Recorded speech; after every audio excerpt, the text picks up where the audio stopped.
Mid day মিলে বলা হচ্ছে হবে এবার থেকে ইস্কন মতে, এবং যে আমিষ খাবার দেওয়া হতো, ডিম দেওয়া হতো, মাংস দেওয়া হতো মাসে একবার, সেই ডিম মাংস আর মিলবে না, ছাত্রছাত্রীদের সম্পূর্ণ নিরামিষ খাবে। প্রথম কথা হচ্ছে যে সরকারি প্রকল্প, মিড ডে মিল একটি সরকারি প্রকল্প, সেটা কোনো বেসরকারি সংস্থার হাতে দেওয়া যায় না নিজের ইচ্ছে মতন। এক নম্বর কথা। দু নম্বর কথা হচ্ছে যে পুষ্টির মানদণ্ড, সেই পুষ্টির মানদণ্ডে যে সংস্থার হাতে দেওয়া হয়েছে সেই সংস্থারই নামে অভিযোগ আছে যে তাদের 187টি খাদ্য নমুনা, ক্যাগ রিপোর্ট বলছে, আমরা বানিয়ে বলছি না কিছু, ক্যাগ রিপোর্ট বলছে তার 187টি খাদ্য নমুনা পুষ্টির মানদণ্ড পূরণ করতে পারেনি, পরীক্ষা করে দেখা গেছে। তাহলে তার হাতে দেওয়া কেন? এমন একটি বেসরকারি সংস্থার হাতে দেওয়া হচ্ছে কেন? 3 নম্বর কথা হচ্ছে যে এই যে মানে নিরামিষ খেতেই হবে, বিজেপি আরএসএস এর এটা মনোভাব। এটা শুধু কলকাতায় চালু করছে এমন নয়, এরপরে গোটা রাজ্য জুড়ে এগুলো মর্নিং শোজ দ্য ডে। শুরুতেই আসলে এই বুলডোজারটা চালিয়ে দেওয়া হলো। বিরোধী দল বলছে যে ভুল প্রচার করছেন বিরোধীরা, কেননা তারা মা ক্যান্টিনে মাছ ভাত খাওয়াচ্ছে। আর মিড ডে মিলে তাহলে নিরামিষ খেতে বাধ্য করছে কেন? একটা গোটা জাতির তার খাদ্যাভ্যাস, সেই খাদ্যাভ্যাসকে চেঞ্জ করে দেওয়ার চেষ্টা। ছোটবেলা থেকে যে ছেলে মেয়ে ওই নিরামিষটা খাইয়ে খাইয়ে তাকে বড় করবে, তাকে বোঝানো হবে ওই নিরামিষটাই তার জন্য আমিষ, মানে পনিরটাই তোমার কাছে মাংস, সয়াবিনটাই তোমার কাছে ডিম। তাই তুমি সয়াবিনই খাও, ডিম পাবে না, তুমি পনিরই খাও, মাংস পাবে না। এইভাবে মস্তিষ্কটাকে গড়ে তোলবার চেষ্টা করবে ছোটবেলা থেকে। আমাদের খুব স্পষ্ট কথা, আমরা সরাসরি কন্ডেম করছি, এটা চলতে পারে না বাংলাতে। আর সব থেকে বড় কথা, আইনে আটকাচ্ছে তো। তুমি সরকারি প্রকল্প, তার দায়ভার তুমি স্রেফ একটা ঘোষণা করছো, ঘোষণা করে তুমি একটা বেসরকারি সংস্থার হাতে তুলে দিচ্ছ। যে মানে হাজার হাজার রন্ধন কর্মী যারা এতদিন মিড ডে মিল রান্না করতেন, তারা কোথায় যাবেন? তাদের জন্য কোন বিকল্প ব্যবস্থা করা হলো? সরকারের পক্ষ থেকে কোনো বিকল্প ব্যবস্থা নেই। এতদিন স্বনির্ভর গোষ্ঠীগুলি, সেখানে কর্মরতা মহিলারা, তারা হচ্ছে যে এই মিড ডে মিলের রান্না প্রস্তুত করতেন। তাহলে তারা কাল থেকে কোথায় যাবেন? এটা স্পষ্টতই এক হচ্ছে যে ছেলে মেয়েদের, বাচ্চাদের পুষ্টিতে কাটছাট করা। 2 নম্বর, বাংলার খাদ্যাভ্যাস, সেই খাদ্যাভ্যাসের গতিপথ পরিবর্তন করে দেওয়ার চেষ্টা। এবং 3 নম্বর, এটি বেআইনি, অনৈতিক সরকারি প্রকল্প। সরকারি প্রকল্পের বিষয় আশয় কখনোই একটি বেসরকারি সংস্থার হাতে এইভাবে তুলে দেওয়া যায় না। এটা শুরুয়াত, এরপরে আসলে গোটা লেখাপড়ার বন্দোবস্তটাই বেসরকারি হাতে তুলে দেবে।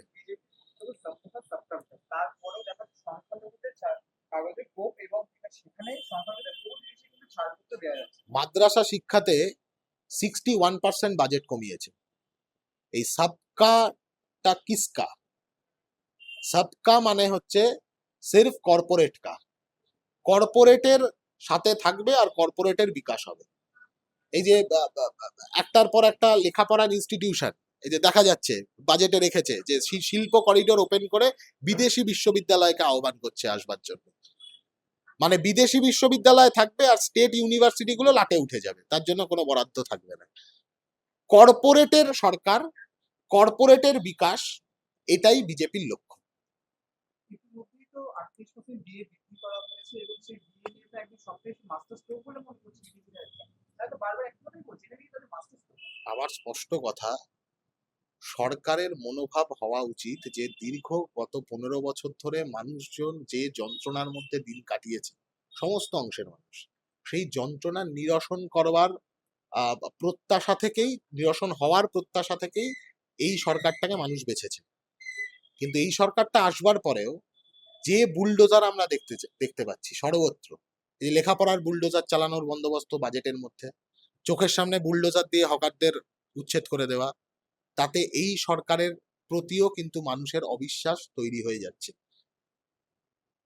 উনি বা মানে বিজেপি কোনো একটা কিছুকে মাস্টার স্ট্রোক মনে করতে পারে, কিন্তু মানুষের কাছে এই সরকারটাও তৃণমূলের মতোই একটি অত্যাচারী সরকার হিসেবে প্রতিভাত হচ্ছে।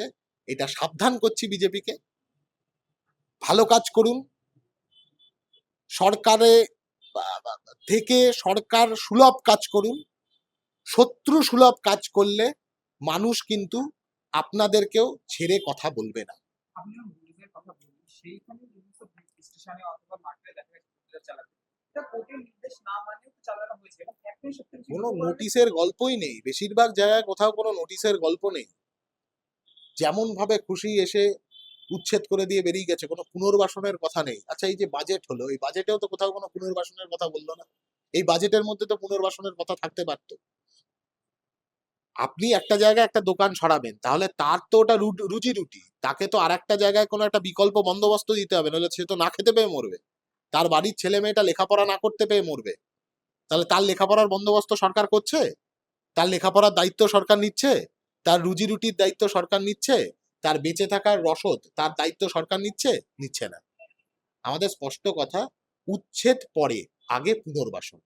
পুনর্বাসনের কথা আগে সরকার ঘোষণা করুক, তারপর বাকিটা একদম নিয়ে কথা হবে। স্টে অর্ডার থাকার পরও এবং সরকার কর্তৃক বলাও হয়েছে যে পুনর্বাসন উচ্ছেদ নয়। পুনর্বাসনটা যেমন তুমি বললে যে দেখলাম না যে বাজেটে বলা হয়, কিন্তু স্টে অর্ডার থাকার পর কিন্তু আমরা উচ্ছেদ দেখছি।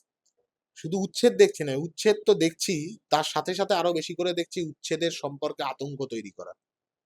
রাস্তা দিয়ে প্রত্যেকটা রেলওয়ে স্টেশন, তার আশপাশ দিয়ে প্রতিদিন সন্ধ্যেবেলা দুটো তিনটে করে বুলডোজার ঘুরে বেড়াচ্ছে।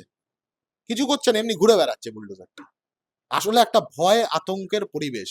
এবং এই ভয়টা শুধু কোনো রিলিজিয়াস মাইনরিটির ওপর ভয় না, রিলিজিয়াস মাইনরিটিদের মনে ভয় ধরানোর চেষ্টা তো বটেই, তার সাথে সাথে হিন্দু, মুসলমান, শিখ, ইসাই নির্বিশেষে গরিব মানুষের মনে ভয় ধরানোর চেষ্টা করানো হচ্ছে। সেই যে ধর্মের কথা বলছি, সেইখানে দাঁড়িয়ে কিন্তু কিন্তু তো বাংলা হচ্ছে, কিন্তু দাঁড়িয়ে হাবড়ায় কিন্তু বিজেপি পার্টি ধর্মের সিপিআই পার্টি রেস্ট্রিকশন ভেঙে দিল, কি বলবো?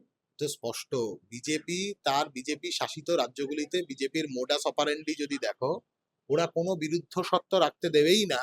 উল্টে যেটা ওরা করবার চেষ্টা করবে সেটা হচ্ছে যে, মানে যে কোনো বিকল্প কথা বলা, যে কোনো অন্যরকম কথা বলা, ওদের সিলেবাসের বাইরে কথা বলা, মানুষ, গোষ্ঠী, সংস্থা, পার্টি, রাজনৈতিক দল, সামাজিক সংগঠন, সবটাই ওরা ধ্বংস করতে উদ্যত হয়েওছে। এর আগে ইতিহাসে উদ্যত হচ্ছে এবং উদ্যত হবে। কিন্তু ওরা যত বেশি এই ধরনের, এই যে এটাকে বলে নিও ফ্যাসিস্ট টেরার, নয়া ফ্যাসিবাদী আক্রমণ, এটা ঠিক হিটলার মুসলিনি গত শতাব্দীতে যা করেছিল, এই শতাব্দীতে তার পুনরাবৃত্তি দেখছি আমরা। শুধু ফর্ম আর কন্টেন্ট গুলো একটু আলাদা, সময়ের সাথে সাথে আলাদা। এখন এই নয়া ফ্যাসিবাদ যত বেশি মাথা চাড়া দেবে, মানুষের প্রতিরোধও কিন্তু তত বেশি করে বাড়বে। যেমন প্রেস মিটে বললেন নিট পরীক্ষার বিষয়টা নিয়ে, প্রেস মিটে বললেন যে নিট পরীক্ষা, কিন্তু সেখানে সব থেকে দেখা গেল যে এই যে নিট হলো, তারপর ধর্মেন্দ্র প্রধান যে বাইরের দিন সেখানে বলছেন যে সমস্ত ছাত্রছাত্রীরা যন্ত্রের মধ্যে প্রবেশ করছে, তারা নাকি দেশদ্রোহী বি টিম, তারা তো এইগুলো কেউ বলছে ককরোচ, কেউ বলছে ককরোচ, কেউ বলছে দেশদ্রোহী। কিন্তু তারা বুঝতে পারছে না যে ভারতবর্ষকে এই মুহূর্তে ভারতবর্ষের জোয়ালটা টানছে যে 65% তরুণ প্রজন্মের ছেলে মেয়ে। সেই 65% তরুণ প্রজন্মের ছেলে মেয়ে এক হয়ে যদি দিল্লিতে গিয়ে যন্তর মন্তরে গিয়ে বসে পড়ে, তাহলে ধর্মেন্দ্র প্রধানের চেয়ারের একটি পায়াও আর অবশিষ্ট থাকবে না। অতএব ভালোয় ভালোয় ধর্মেন্দ্র প্রধানের উচিত, এই ধরনের একজন চোর, দুর্নীতিপরায়ণ মন্ত্রী, তার মন্ত্রী হিসেবে থাকবার কোনো যোগ্যতা নেই, কোনো অকাত নেই। ইমিডিয়েট ধর্মেন্দ্র প্রধান রিজাইন করুক, তাতেই ভারতবর্ষের লেখাপড়ার মঙ্গল।